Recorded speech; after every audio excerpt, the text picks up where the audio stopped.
itu udah jelas-jelas menegaskan tentang perlindungan anak dan ibu, perempuan dan ibu. Perempuan, kenapa dibilang perlindungan anak atau perempuan, ibu dan anak ini? Perlindungan perempuan dan anak ini, perempuan dan anak ini, karena dianggap oleh negara perempuan dan anak ini adalah manusia atau orang yang memang lemah. Dianggap lemah oleh negara, dianggap lemah oleh undang-undang, makanya dibikinlah undang-undang khusus tadi, undang-undang PPA nomor 23 tahun 2004 tentang perlindungan perempuan dan anak. Karena dianggap anak ini lemah. Kalau ketika ada peristiwa hukum, PPA ini yang mengatur tentang penghapusan KDRT. Artinya di sini kalau ada peristiwa hukum yang berkaitan dengan KDRT, walaupun itu dicabut, nggak bisa di SP3, itu harus berjalan sesuai dengan administrasi hukum pidana, khususnya pidana khusus. Ya walaupun damai, proses hukumnya tetap jalan, nggak bisa dilakukan proses restoratif justice terhadap KDRT. Dari mana dasarnya gitu? Cacat formil. SP3-nya harus dibatalkan, proses hukumnya harus berjalan. Masyarakat harus melihat, karena ini berkaitan dengan Undang-Undang 39 tahun 1999 tentang hak asasi manusia.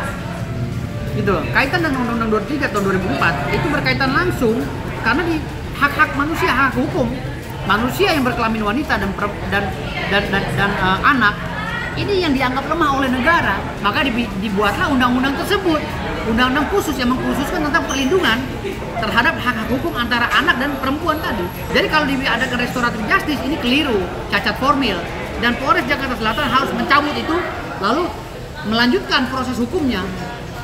Ya kasus-kasus pidana khusus itu tidak bisa dilakukan mekanisme hukum restoratif justice. Kenapa saya bilang tidak bisa? Karena restoratif justice itu sifatnya kan musyawarah untuk hukum-hukum yang berkaitan dengan KUHP kan gitu. KUHP khususnya pidana umum gitu. Tapi kalau udah masuk ke dalam ranah pidana khusus seperti korupsi, narkoba, PPA, ya, perlindungan perempuan dan anak, itu nggak bisa dilakukan restoratif justice. Dasar hukumnya apa? Tetapi kenapa dibikin lagi pidana khusus? Karena itu kan berkaitan dengan hal yang memang dianggap sudah di luar daripada konteks kebiasaan ya, yang ada di dalam hukum pidana kan gitu. Artinya di sini menurut saya restoratif justice itu tidak bisa dipakai di peristiwa hukum yang berkaitan dengan pidana khusus. Ya kalau demi kepentingan untuk edukasi agar tidak lagi terjadi korban-korban berikutnya, ya saya minta kepada Kapolres untuk melanjutkan kasus ini. Nggak bisa di restoratif justice, itu cacat formil. Nggak bisa. Dari mana dasarnya? Gitu loh. Karena ini pidana yang memang dikhususkan oleh negara untuk melindungi hak-hak hukum. Gitu loh. Kayak kasus korupsi dilindungi oleh hak hukum, hak asasi manusia tentang anggaran negara yang akan merugikan orang banyak. Gitu. Narkoba juga begitu sama. Tentang hak hukum masyarakat Indonesia yang akan merugikan orang banyak. Nah PPA ya, Undang-Undang nomor 23 tahun 2004 sama, akan merugikan hak hukum masyarakat orang banyak, khususnya wanita dan anak. Gitu. Jadi kalau ini dikit-dikit restoratif justice, besok kalau ada orang yang siksa wanita lagi, ya akhirnya damai lagi, ini nggak bakal kelar kan? Itu hukumnya hukum berat loh. Oke. KDRT. Gitu. Itu nggak bisa dong. Itu bisa sama Bang? dengan mempermainkan pidana khusus.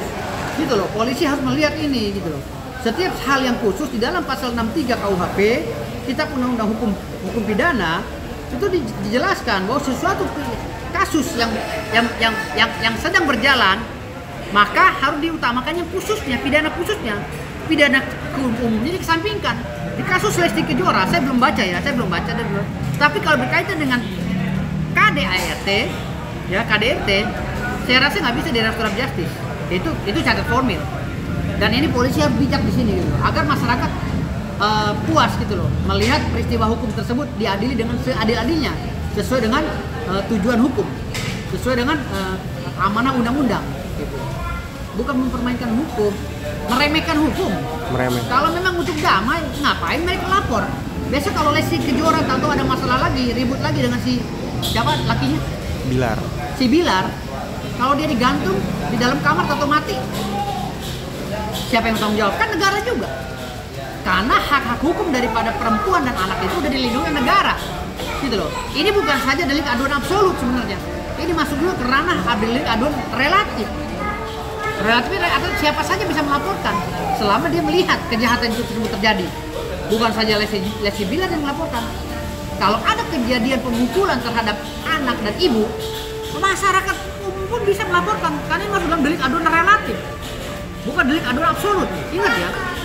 Jadi artinya di sini saya sebagai masyarakat Indonesia dan pengamat hukum, saya meminta kepada pihak kepolisian Polres Jakarta Selatan untuk membuka kembali SP3 tersebut. Karena saya anggap SP3 tersebut cacat hukum dan Bilar harus ditahan kembali.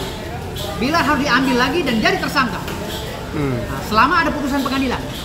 Karena restoratif justice atau SP3 itu bagian daripada keputusan atau kewenangan dari pihak kepolisian. Namun pihak kepolisian tidak boleh melangkahi undang-undang. Gitu loh. Boleh mengeluarkan itu tapi tidak boleh mengeluarkan undang-undang. Ya, kalau hukumannya memang berkaitan dengan pidana umum bolehlah restoratif justice. Ya kan, kayak maling ayam, kayak yang lainnya. Tetapi kalau pidananya udah berat, udah berkaitan dengan hak asasi manusia banyak, nggak bisa restoratif justice. Dari mana dasarnya? Nah makanya saya bilang tadi, buka kembali tabir ini. Bilar harus dipenjara, harus disidangkan. Ketika ada putusan pengadilan dia bebas, itu baru boleh. Saya akan menyurati Kapolres Jakarta Selatan. Tanpa kehendak dari Lesti ya, juga bisa. Walaupun Lesti Kejora tidak itu, saya akan menyurati. Saya akan surati Polres Jakarta Selatan agar Bilar ditahan. Nggak boleh dong, ini kan edukasi hukum. Kalau ini dibiarkan, ini kasihan wanita-wanita lain ketika disiksa dikit-dikit, diintervensi wanitanya. Damai nggak lo? Kalau nggak damai, gue bunuh. Kan bahaya nanti. Kasusnya ini nanti akan berpengaruh kepada wanita-wanita lain yang disiksa oleh lakinya. Kenapa pidana khusus ini terkait dengan PPA ini dibuat oleh negara untuk melindungi hak hukum terhadap wanita-wanita yang memang dianggap lemah oleh negara, anak dianggap lemah oleh negara gitu. Ini dasarnya, dasar hukumnya. Jadi kalau restoratif justice ini nggak tepat diterapkan kepada kasus KDRT.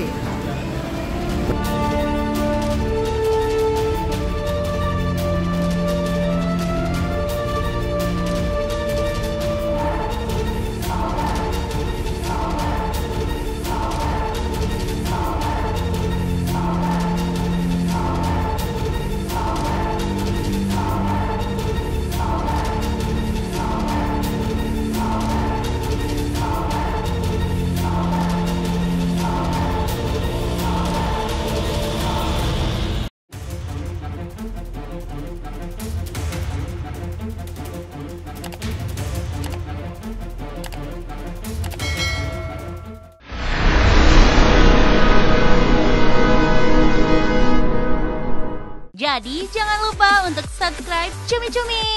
Ditekan ya tombol lonceng merahnya.